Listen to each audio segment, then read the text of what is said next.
une cicatrice et on ouvrait la carotide, on enlevait la plaque d'athérome dans la carotide et on refermait la carotide. Avec, vous imaginez les conséquences d'une chirurgie à ciel ouvert avec l'anesthésie générale, ces patients.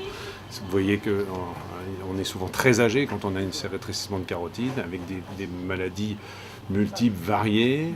On est obligé d'arrêter les médicaments qui fluidifient le sang, qui servent aussi pour le cœur.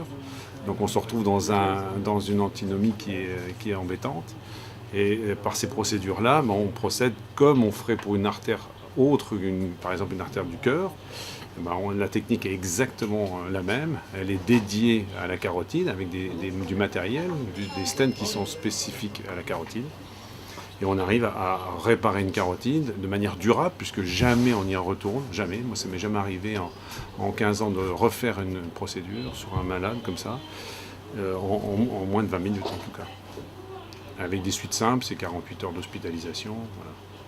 Préalablement, les patients ont des examens avec un scanner, avec une radio des artères, soit par scanner, soit par angiographie, pour préciser la lésion, confirmer qu'il faut bien faire quelque chose, parce qu'il y a des rétrécissements qui sont modérés, sur lesquels on ne touche pas.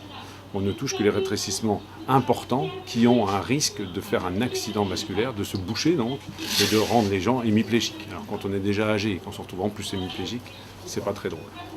Donc là, la qualité de vie va être... La qualité de vie est préservée, pas de risque d'accident vasculaire et donc une vieillesse heureuse. Merci docteur. Voilà. Merci beaucoup.